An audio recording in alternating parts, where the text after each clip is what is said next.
Every single gamer has a backlog of games that they intend to get around to, but never actually do. But by the end of this video, you'll be equipped with all the knowledge and tools you need to change that.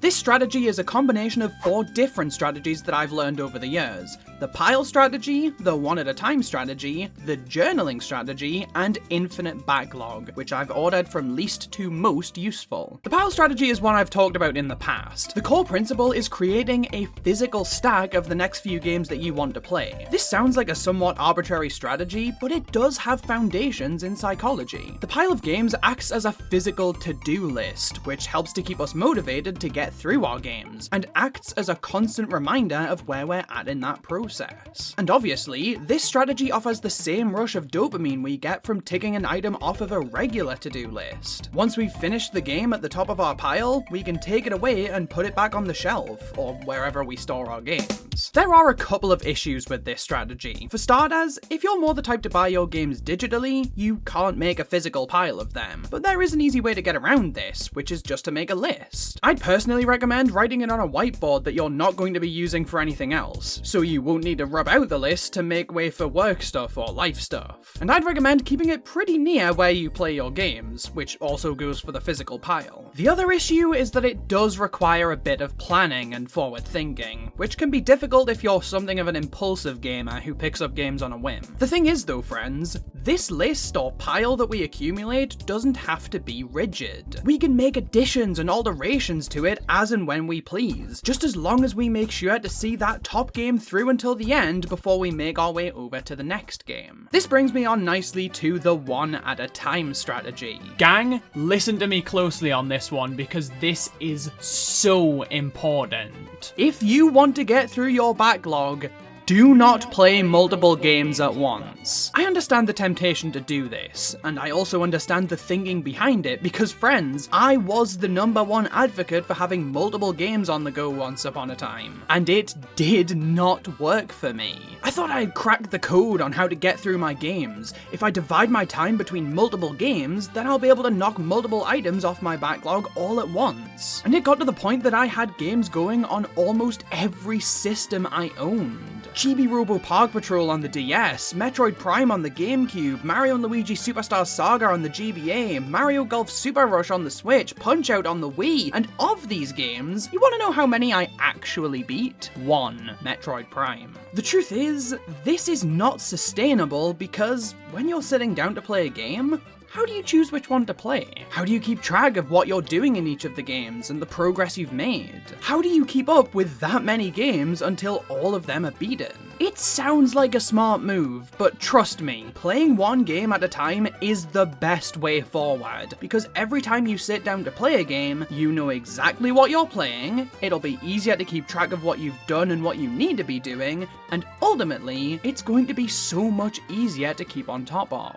This strategy does also have its difficulties, which for me have mostly come in the form of new games releasing. I know for games you're really excited for in particular, it can be super hard to not play it the second it becomes available to you, and come back to whichever game you were playing once you're finished with your shiny new game. But in my experience, doing this has more cons than pros to it. To give you a clearer idea of why this is a detrimental practice, I'm going to tell you about one of my own experiences doing this. Majora's Mask is a game that took me literal years to beat. I started playing it in 2022, and I got all the way to the Great Bay Temple, and right around that same time, Splatoon 3 released, so I put down Majora's Mask for a while to try and get through Splatoon 3's campaign, which, by the way, I still haven't beaten. By the time I came back to Majora's Mask, I had absolutely no idea what I needed to do. I was partway through the temple, and try as I might, I couldn't figure out what I had done or what I needed to do, so I put the game down out of frustration,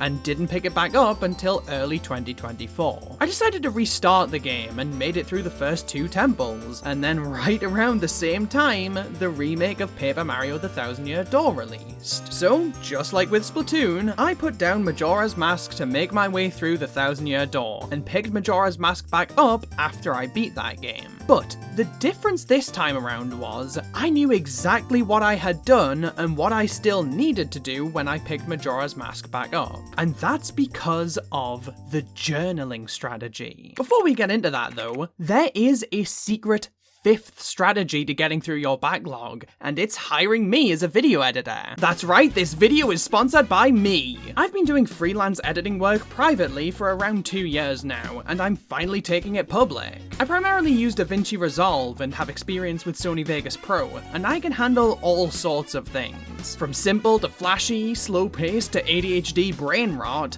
there's nothing I won't try my hand at. Visit the description to find examples of videos I've worked on for clients in the past, and if that's not enough for you, consider this channel to be an archive of my editing capabilities. If you like what you see and want to spend more time crushing your backlog, then feel free to shoot an email to the address on screen and in the description, and we can try and work something out. Just think of how many more games you'll be able to play when you have someone else to edit your videos for you. Anyway, back to the journaling strategy. This is a strategy I learned about in around February 2024 from this YouTube video by Mark Maxwell, which is a fascinating watch. I'd really recommend it. The strategy effectively boils down to this. After each of your gaming sessions, you should make a short journal of what you did in that session, and what you'd like to do next time you play. The way you choose to record this journal is entirely up to your preference. For me, I found myself using the Voice Memos app on my phone and simply making a quick little voice note, as I not only found this exceptionally easy to do at the end of a gaming session, but it was also really easy for me to digest before I started playing to bring myself back up to speed with where I was at. But if you find it easier to use the Notes app on your phone, or to write these down in a physical journal or on a piece of paper or something, then by all means do that. All of these strategies are about finding what works best for you, so don't be afraid to play around and find out exactly what fits your needs, friends. The key thing here is to keep these journal entries concise. You don't want to have to spend minutes refamiliarizing yourself with where you're at before you can get back into the swing of things. You want to just state as clearly as possible, here is what I did, and here is what I'd like to do next time I play. I finished chapter 5. Next time, I need to talk to Luigi and begin the next chapter.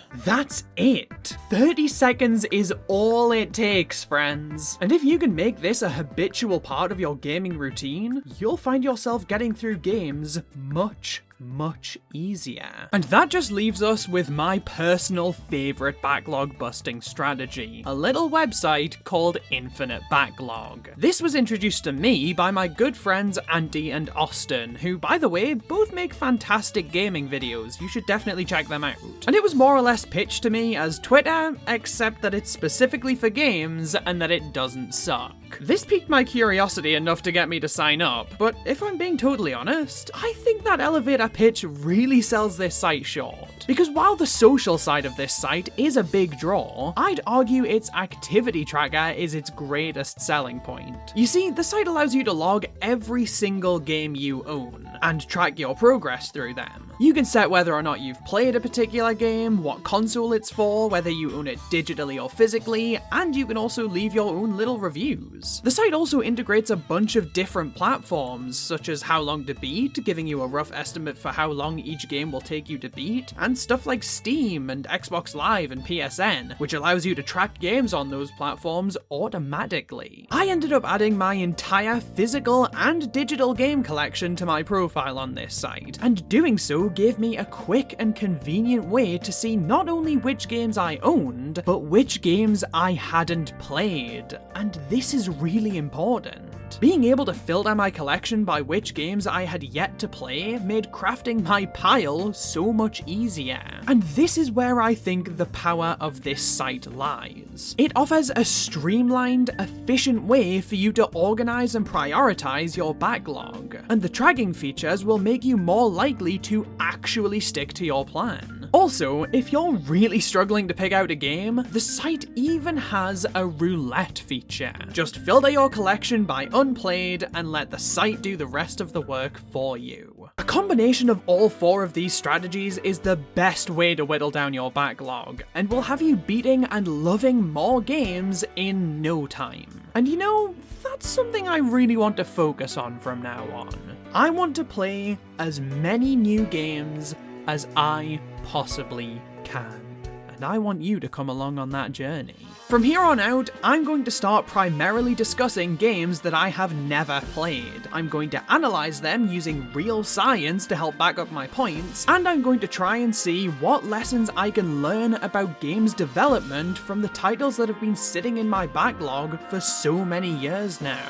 And I want you to get in on the fun. I already have my first 8 games chosen and ready to be analysed, but after that, nothing is set in stone, my friends. So if you want to have some say over the direction this channel heads in, give me a follow over on InfiniteBacklog, filter my collection by unplayed, and see if there are any games there that you want me to talk about.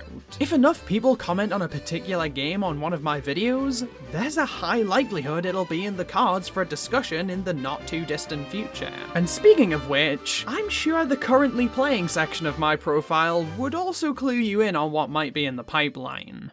Next time I see you, we'll be discussing the many remakes of the classic 2D Mario games. So until then, best of luck with busting those backlogs, and get excited for this new era of Rawk.